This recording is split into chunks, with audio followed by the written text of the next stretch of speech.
Hey everyone, in this tutorial I'm showing you how to use gouache paints or even acrylic paints to achieve a very easy abstract painting. We're gonna get started right away, but before we do that, I'd like to introduce myself to you. I am Ali Abdel, a self-taught artist from Egypt.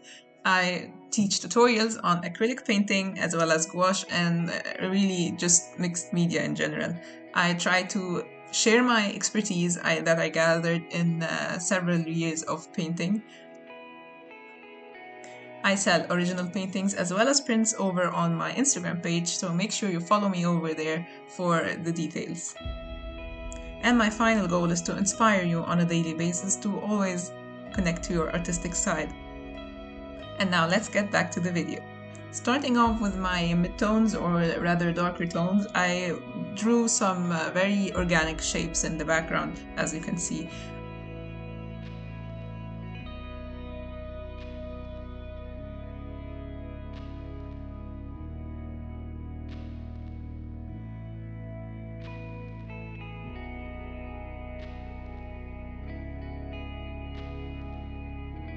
Don't worry about the paint being completely opaque at the moment. As you can see, the gouache paints I'm using aren't the most opaque, so I'm just going to paint over that later on. If you're going to follow along using acrylic paint, you can basically do the same steps, just put on another layer if your paint is not opaque enough.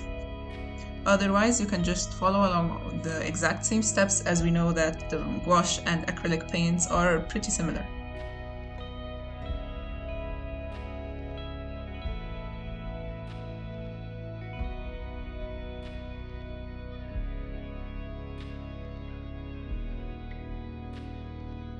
As you can see here, I'm already adding the second layer once the first layer has dried to the circle, because I didn't really like the fact that it was so transparent.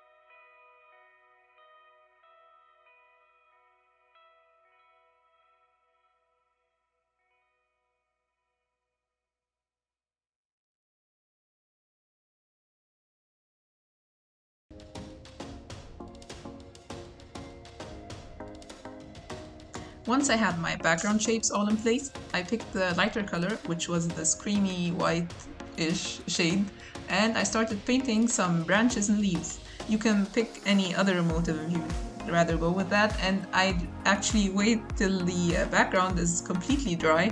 I rushed that part a little bit, and that's why it's not perfect there. You can just paint over several more layers if you've done the mistake I've made.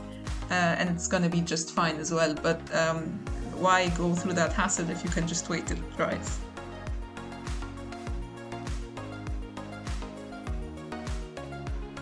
For the leaves, all I'm doing is pressing lightly on the brush once I'm in the middle of the leaf, so that it gives me this shape right there.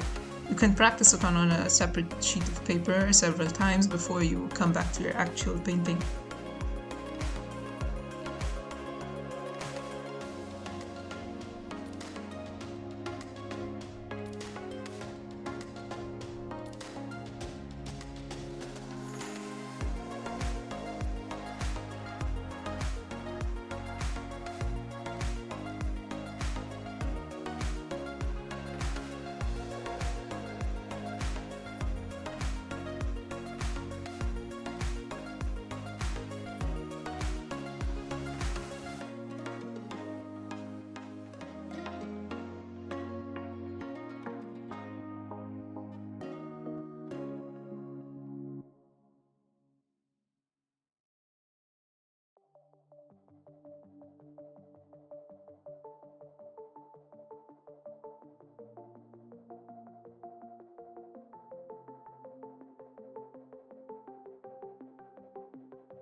Once I had all the cream colored leaves in place, I picked a really dark navy blue color so that I can paint over the bright crimson or bright vermilion that you can see there without them really blending in together. I was always trying to achieve some sort of a contrast between the background shape and the leaves in the front. So no matter which colors you pick, try to achieve the same. Try to have a contrast between the background shapes and the branches and leaves in the front.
Once I had that in place, I picked up the white again, or this time in actual white, to add some decorations to the background. I picked out very random spots where I just added some dots, as you can see there.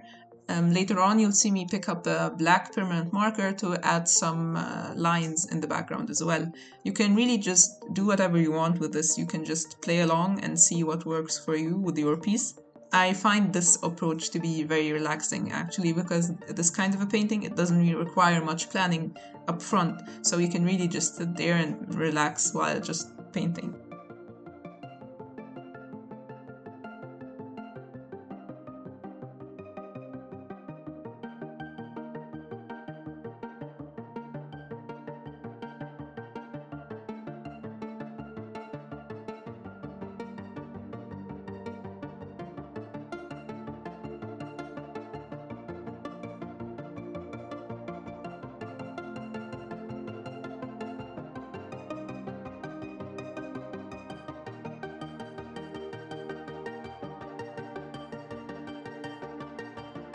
I can also imagine this piece working really well with some metallic markers if you have some, or even metallic paints. It's really a very free-flowing approach.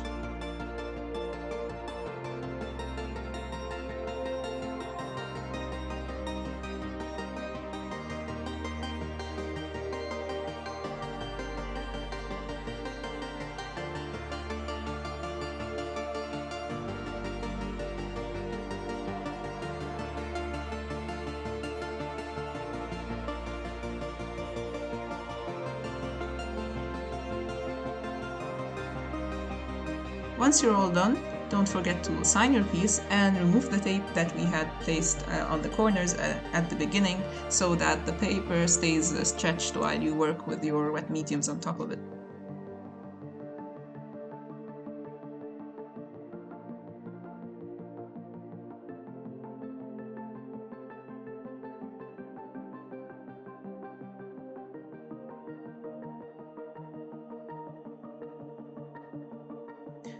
And that's basically it. You're all done now.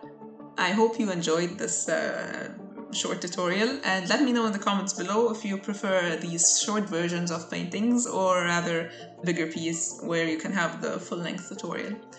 Otherwise, make sure to follow me over on Instagram. That's where I'm most active, because over here on YouTube, I'm not that regular of a poster. So make sure to follow me over on Instagram. You'll find the links down below. And I hope to see you there soon.